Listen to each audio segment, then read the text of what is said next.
Le spirituel, c'est là qui donne le jeu. C'est le jeu qui se déclenche. Ouais.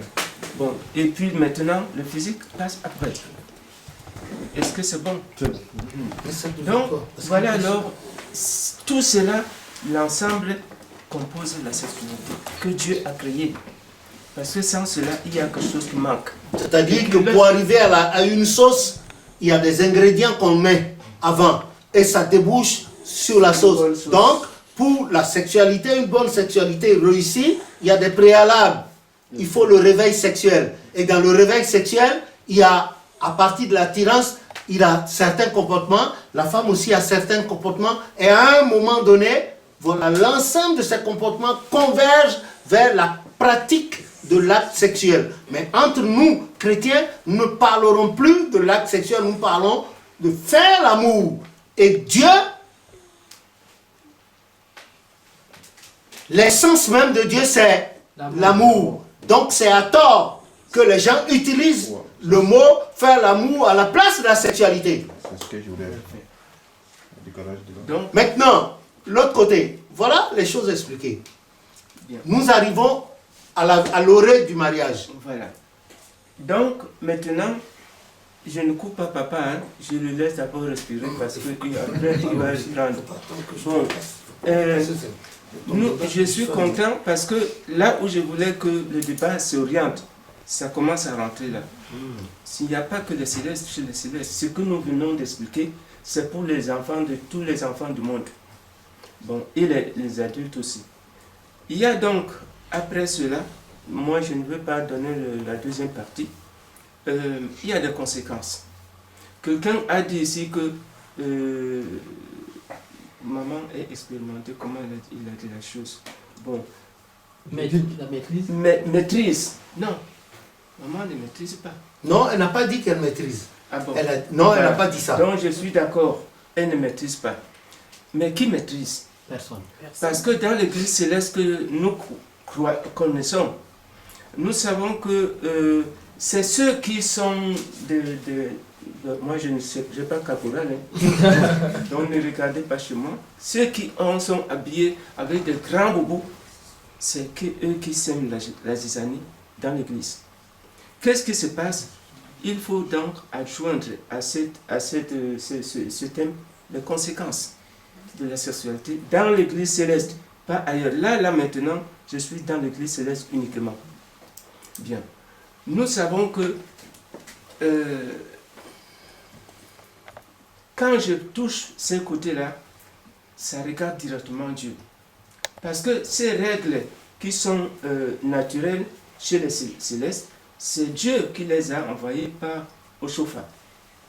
Or, nos dévanciers, ils ont dépassé la limite de leur convoitise et à cause de leur convoitise et leurs actes illégaux face à Dieu, l'église céleste périclite.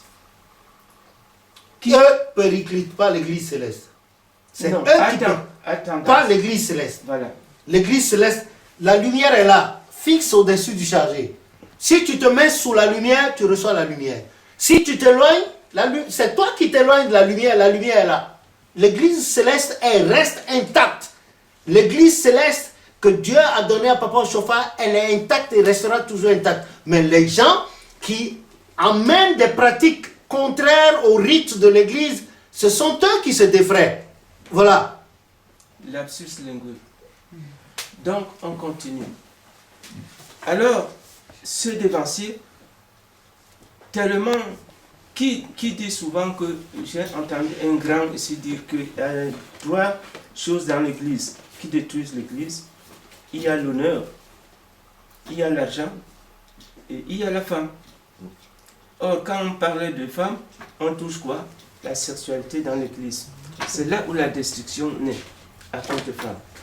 Donc, lorsque la sexualité est mal pratiquée et ne suit plus les règles que Dieu, par l'intermédiaire de Papa Oshofa, a laissé pour que la conduite de l'église soit digne devant le monde qui nous regarde, eux, ils font autre chose.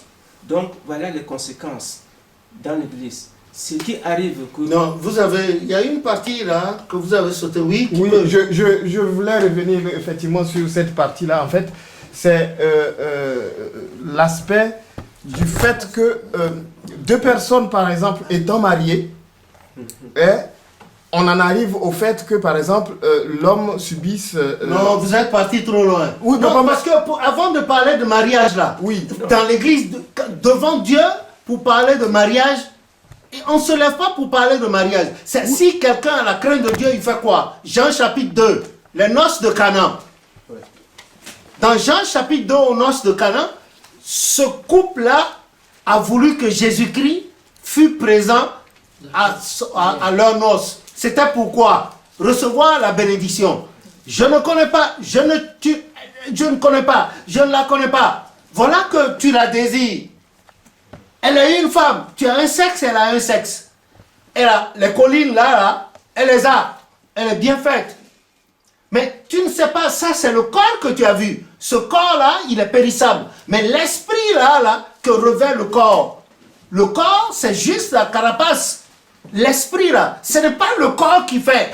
Ce n'est pas le corps qui ira rendre chose compte à Dieu. Mais c'est l'esprit qui est derrière le corps. Quel est l'esprit là qui est derrière le corps? Et c'est pour cela là, Dieu, notre Dieu étant le Dieu de tous les esprits, tu peux éprouver des sentiments pour cette créature féminine. Comme cette créature féminine peut éprouver des sentiments pour toi. Certains sentiments. Pour que cela soit vrai, pour qu'il n'y ait pas d'échec plus tard, eh bien, tu vas vers l'Éternel, non pas pour le corps physique. Parce que si tu prends le corps physique à la maison, tu ne connaîtras que de la déception. Ce n'est pas le corps physique qui te donnera l'amour, mais c'est le cœur qui est en dedans. Et le cœur qui est en dedans est la demeure de Dieu en nous. Et c'est là que loge Christ. C'est là que loge le Saint-Esprit. Tu interroges l'Éternel, Jérémie 33, versets 2 et 3, à propos de toi par rapport à cette femme, à propos de cette femme par rapport à toi. Le Seigneur te dira qui tu es par rapport à cette femme aujourd'hui et qui tu seras dans 10 ou 15 ans. Et l'Éternel te dira, cette femme-là, voilà. Et tu regardes. Parce que l'Éternel ne t'imposera pas de l'épouser. Ne lui imposera pas de l'épouser. Et c'est là la grosse erreur que nos visionnaires font aujourd'hui dans l'église et qui amène des femmes à la déception. Et à des ménages saccagés, aux hommes également. Ah oui, le visionnaire m'a dit, on a fait une sortie là. Vous avez entendu les gens. Cette salade est mangeable. Voilà. Le Dieu n'est pas notre copain. Il nous a donné la possibilité. Et c'est ce qui fait que le mariage dans l'église du christianisme céleste, selon le christianisme céleste, depuis le 30 août 1975, où la fille du prophète, notre sœur Edith, a été la première mariée dans l'église avec le rituel de l'église. Sinon, avant ça, il y avait une forme d'union. Et on dit que le mariage dans l'église du christianisme céleste, c'est un mariage strictement monogamique et sans divorce. Et si vous prenez l'ordre du culte ou la doctrine, vous allez voir les dispositions. Il y a une première disposition. Il y a un culte là-dessus, et puis il y a une seconde disposition. Après ça, si vous touchez à ce mariage-là, mais vous êtes cuit le reste de votre vie. Il faut interroger l'Éternel. L'Éternel vous dit, si il a sa main là-dedans, si cette union vient de l'Éternel. Il n'y a jamais de mariage parfait. Il n'y a jamais. Il y a toujours un si. Voilà. Donc, la cause que vous avez évoquée tout à l'heure en disant oui, et si l'homme ne battait plus, l'Éternel vous dira. L'Éternel vous dira. C'est l'Éternel. Quand vous consultez l'Éternel, on ne fait pas la vision. C'est un écart de langage. On consulte l'Éternel. Quand vous allez consulter l'Éternel, mais aujourd'hui, les gens ne consultent pas. Nous ne consultons pas l'Éternel à propos des femmes ou des maris que nous prenons. Non, les gens se contentent du corps. Parce qu'elle est bien taillée, elle parle bien, on parle de mariage. C'est faux. Ça, c'est un mariage basé sur le physique. Dieu seul sait là où on va échouer.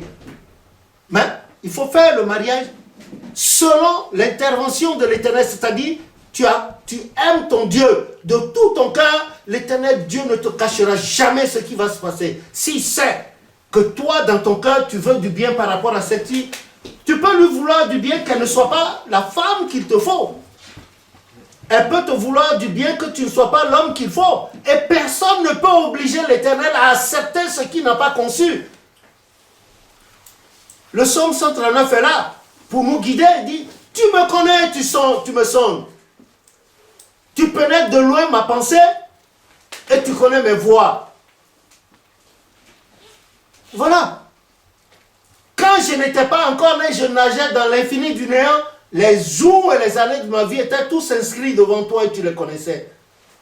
La preuve, la parole n'est même pas encore dans ma bouche, mais tu connaissais déjà la parole. Donc à partir de ce moment-là, nous sommes en train de parler, on a parlé de la sexualité, maintenant on va au mariage. On est en train d'entrer dans le mariage. Et dans le mariage de l'église du christianisme céleste, le mariage à l'église du christianisme céleste, c'est strictement monogamique et sans divorce. Parce que vous avez eu le temps d'aller interroger l'Éternel, Jérémie 33, versets 2 et 3, sur chacun des deux partenaires, et l'Éternel dit, ah, vous pouvez le faire, mais voilà les conditions, voilà. Vous respectez les conditions, vous vous mettez ensemble, vous vous unissez. C'est tout. Et votre mariage va. Et ce n'est pas parce que l'Éternel a dit, c'est bon, que le Satan ne manquera pas de venir vous tâter de temps en temps. Il y a des écueils. Il y a des écueils. Et parce que la main de l'Éternel est là, vous avez respecté ce que l'Éternel a dit, vous évoluez sous la coupe de Dieu. Quand il va avoir un danger, c'est la femme qui est avertie, ou bien c'est l'homme, et vous faites attention. Le jour où la femme est chaude, tu te tais. Le jour où le mari est chaud, la femme se tait. C'est comme ça. C'est gauche, droite, gauche, bad, good. C'est comme ça. Sinon, mariage, union parfaite, ça n'existe pas. Ça, c'est encore un autre domaine. On ne va pas ouvrir ce chapitre-là aujourd'hui. Que le nom de l'Éternel soit béni. Amen. Voilà. Donc, à partir de ce moment, nous sommes maintenant dans le mariage. Maintenant, qu'est-ce qui se passe? Il y a le mariage charnel. On regarde la maman, elle est ceci, elle est ceci. Ou bien on regarde l'homme, il parle bien. Allez, on se met là-dedans pour constater. Le jour, il n'y a pas ça. C'est fini. Le mariage s'arrête. Il y a le dégoût, il y a repoussement, on se repousse. Le mariage charnel, le mariage basé sur l'attirance, le premier coup de rein s'arrête là, après 1 ou 2 enfants. On fait tout, on peut faire prière d'union, on peut tout faire. À partir du moment où nous n'avons pas cru devoir donner gloire à Dieu qui a créé les cieux et la terre pour nous dire oui, vous pouvez vous unir. Alors que vous êtes ces créatures, votre mariage s'arrête là. Vous avez choisi d'eux. La mère Sarah, elle voulait d'enfants pour son mari. Et elle a mis dans le lit de son mari Agar, l'égyptienne. Elle a fait Ismaël.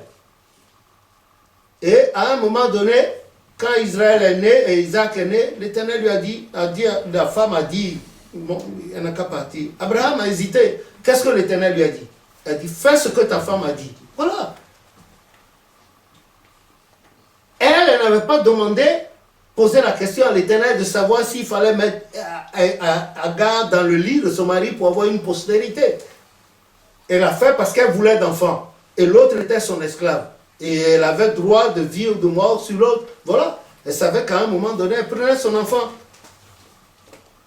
Tout comme la sœur de Pharaon était devenue la mère de Moïse. Et à un moment donné, l'Éternel lui a prouvé que ce n'est pas ta maman, mais moi. Et il a pris fuite, il est allé chez Ben Yitro, là-bas, à Madian. Voilà. Donc, le mariage commence là.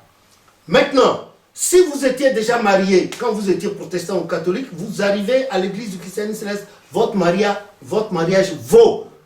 L'église vous accepte, vous êtes marié. Et vous n'avez pas le droit de divorcer.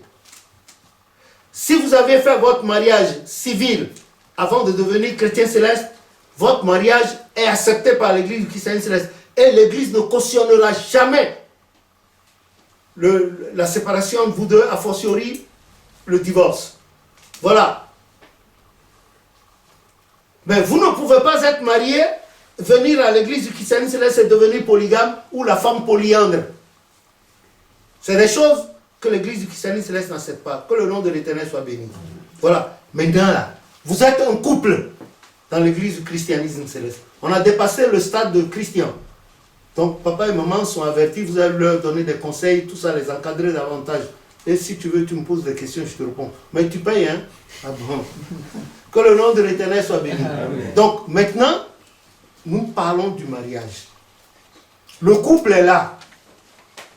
Le couple a posé des questions à l'Éternel, selon Jérémie 33, 2 et 3. Et l'Éternel a accepté cette union. Et a dit comment, quelles sont les conditions auxquelles ce couple-là va réussir. Les deux sont ensemble. Maintenant, la sexualité. Je passe la parole à maman. Enfin, La disons sexualité que dans le papa, mariage. Laissez la maman parler. papa, c'est juste, papa veut dire que Comment maintenant que le couple est là, Voilà. maintenant, on a fini le sexe au niveau de la jeune fille pubère, le jeune homme pubère, la jeune fille adolescente, le jeune homme. Maintenant, le couple est là. Il faut se référer maintenant à la Bible toujours et essayer de voir les préceptes, comment se comporter sexuellement, même étant marié. Et bien on vit les préceptes selon les préceptes de l'Église. de l'Église. Oui, mais allez-y, maman de la parole, expliquez-nous un peu. Respecter, là on rentre dans la sanctification. Expliquez. On ne peut respecter les 72 heures pour aller dimanche à l'église. Mais dans la semaine aussi, bon, il y a le mercredi, il y a le vendredi, toujours s'apprêter pour être dans la bonne sanctification. Voilà que monsieur se lève vendredi ou bien samedi, il dit à maman, moi, en tout cas, moi j'ai envie de vous. Qu'est-ce que vous faites?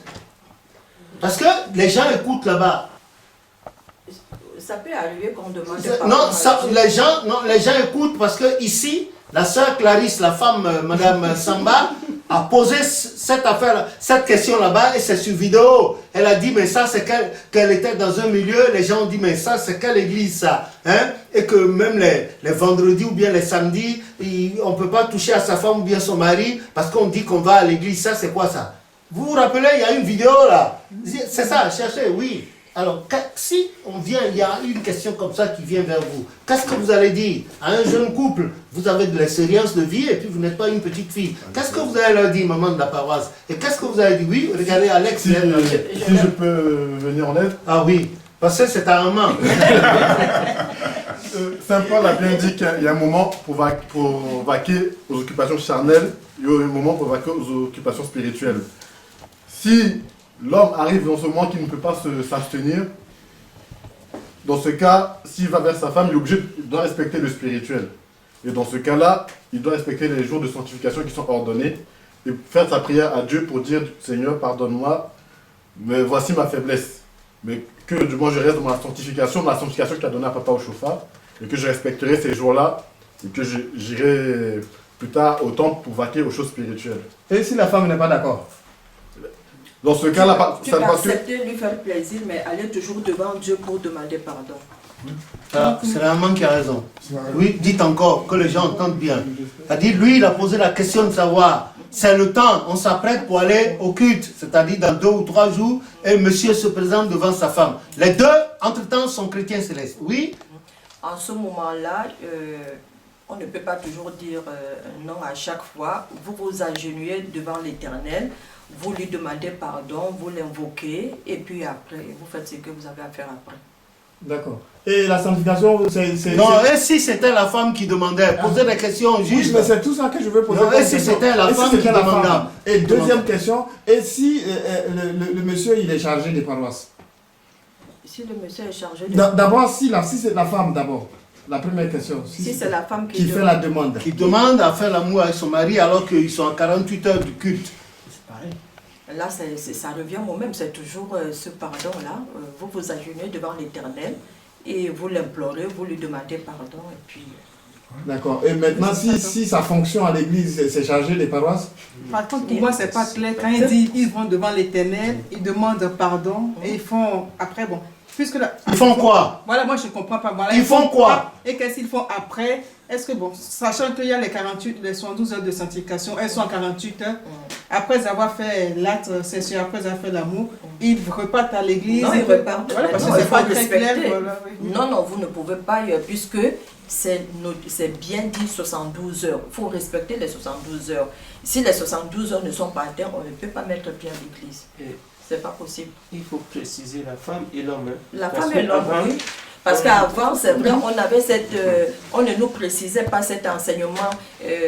Moi, avant, dans ma tête, c'était toujours que moi, 24 heures et ceux qui s'asseyent devant 72 heures.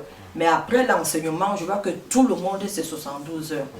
Donc, on respecte 72 heures tous les deux. Mais pourtant, il y a quelqu'un qui a écrit sur les réseaux, un devancier là, il doit être un grand, je ne sais pas, et il a dit que ça n'existe pas, ou bien quelque chose du genre. Voilà, il y a quelqu'un, il y a des devanciers qui soutiennent que ça n'existe pas dans l'église. Qu'est-ce que vous en dites, vous? Mais on peut aller dans la Bible. Oui, mais papa, ces devanciers ne sont pas papa au chauffard. Hein. Nous sommes là pour... Mais ils portent de grandes soutanes, je Oui, mais suppose. ça, Moi, je ne les connais justement, pas. Papa, ce sont des gens qui conçoivent l'église à leur manière. Mais personnellement, ce ne sont pas les enseignements que papa au chauffard a laissés. Basta. Mais ces gens-là, c'est des historiens de l'église, il paraît. Oui, mais papa, Et ils connaissent, l'historien... et ils étaient déjà là avant même la fondation de l'église. Oui, le devancier là-bas. Oui, mais quand je parle d'une chose, j'ai raison. Mon frère Kassi parle de la même chose, il a raison. Mais qui a raison? On fait référence à la Bible. Voilà. Non, enfin, c'est déjà... La Bible nous Moi, dit, je ne on dit à la personne que Oshofa n'a rien inventé. Il n'a fait que répéter. On dit qu'il faut se sanctifier X temps, 3 jours par an, pour aller vers son Dieu. C'est ce que la Bible a dit. Vous êtes du même avis là-bas, devancier Kael? Donc, il faut se sanctifier. comme je dis, il a raison, moi je dis que j'ai raison, mais qui va déterminer? Mais pourtant, qui la a Bible dit qu'il ne faut pas se refuser. Le corps de l'homme ne lui appartient pas, appartient à la femme. Le corps de la femme n'appartient pas à la femme, appartient à l'homme. Mais alors, dans ce cas-là... Dans Corinthiens,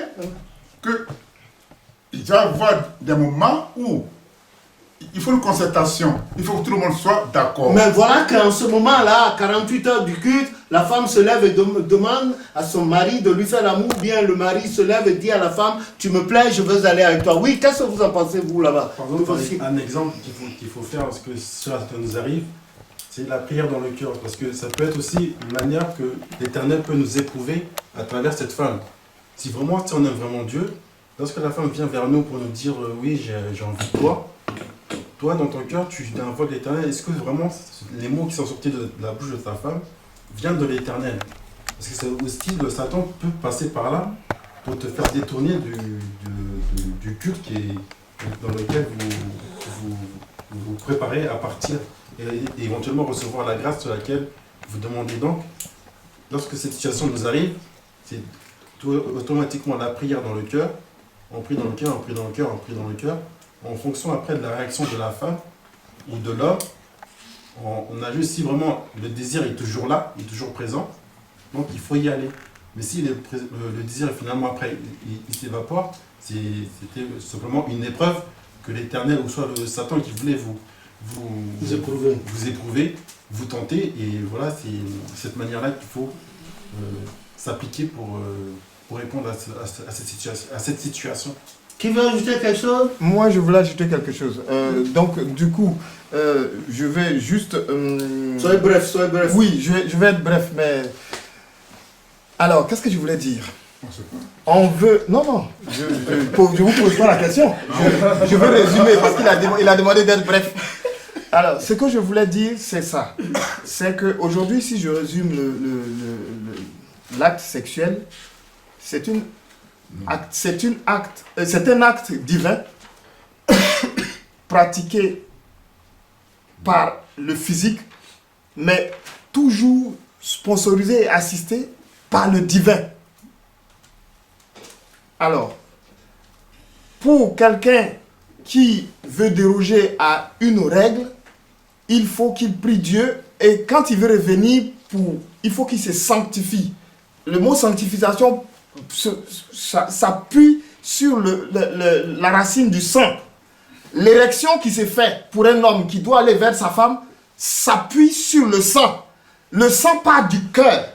Et les sentiments du cœur sont ceux qui sont gérés par Dieu. On en arrive à un point où le monsieur ne peut plus avoir d'érection. Et pour nous les hommes... C'est déjà un peu trop en avant, on va arriver là. Et papa, ma question. Mais tu ne poses pas la question. Mais c'est ça que je vais arriver. Pour nous les hommes, on a dit pour le pire et pour le meilleur. Mais quand arrive ce genre de situation, là il y a une autre loi qui vient, hop, et puis ça, c'est bon. Papa a déjà parlé de ça. Il a dit si on a consulté Dieu, Dieu nous dira dans le temps si ce genre de problème va arriver. Mais si on n'a pas consulté Dieu, si ça arrive, on est un peu perdu. Ah, mais il a aussi dit que c'est pas parce qu'on a consulté Dieu qu'il va pas avoir de problème. Oui, mais tu es prévenu. Oui, mais même si tu es prévenu, c'est pas toi qui fais l'action, c'est ta dame qui dit que tu n'es plus apte, donc si tu es prévenu, si tu es prévenu, oui. Si tu es prévenu, tu peux orienter ta prière en fonction de cela et Dieu peut t'indiquer ce que Alléluia. tu dois faire. Et pour revenir à ce que maman Marine a dit, pour préciser la sanctification du couple après le rapport sexuel. Dans l'enseignement que nous avons eu, avant le rapport, il faut d'abord déjà aller vers Dieu et prier pour demander aux autres célestes de nous assister. Et après ce rapport, il faut se protéger contre les forces du mal. Protéger contre les forces du mal, tous les esprits du succube et incube. Et après le rapport, nous devons laver l'odra, nous laver également de la tête, nous purifier de la tête aux pieds pour rester dans la sanctification. Parce que si on fait ça quand on ne se lave pas correctement, on fait quoi? Après l'acte sexuel, si nous ne nous purifions pas correctement, nous pouvons aller à l'église, nous ramenons la souillure à l'église. Alors que nous aurons pensé avoir tout fait dans les bonnes conditions. J'ai une petite question. C'est la souillure qu'on ramène à l'église ou on a déjà souillé? Faire l'acte sexuel, ce n'est pas la souillure, c'est l'impureté. Mais si tu ramènes... Attention, non, il faut préciser. Faire l'acte sexuel avec sa femme, ce n'est pas de la souillure. C'est Dieu qui a ordonné cela. Mais si tu ne te purifies pas pour aller dans l'église, là tu souilles la paroisse. Et tu es souillé toi-même. Voilà. Et il faut bien préciser aussi que dans le drap, le drap que vous avez utilisé pour faire... C'est ça qu'il a appelé. Ok, d'accord. Moi, je poserai une petite question à maman, puisque c'est son thème. Je voudrais savoir quelle est la sexualité. C'est pour la colère ou bien? On est là pour la défendre. D'accord. Tu veux lui poser une question pour la colère? Pour celui qui connaît. Oui. Bon, puisque ça fait partie. Qu'il me précise, il ou elle, la sexualité du couple est chargé dimanche. Comment ça se passe? Puisque lui, doit être là, enfin, il devrait être là tout le temps. Comment il se fait pour qu'il soit toujours là tout le temps? Bon, écoutez, je vais juste vous donner, maman, je ne te prends pas la parole, je vais juste vous donner quelque chose que une femme m'a dit un jour. Elle dit, moi, je ne connaissais pas bien les choses, le chargé m'a épousé, m'a expliqué et tout ça là. Et puis il y a des moments où je suis détendue, le dimanche, le week-end, c'est là où lui dit qu'il va. Et j'ai commencé à l'embêter. Et bon, puis c'est un homme très calme, il ne dit rien. Mais au moment de l'action, son petit papa ne bouge pas. Non, il faut préciser les trucs. Il n'y a pas d'érection. Oui, mais il n'y a pas d'érection. Il dit, mais je lui ai fait une fois, 2 fois, 3 fois. La 4e fois, j'ai laissé. J'ai dit, cette affaire-là, c'est pas... Et depuis que j'ai laissé, c'est lui-même qui me prend. Mais en dehors de ça, il est bien. Mais quand on arrive au moment où, le week-end, où je lui demande ça,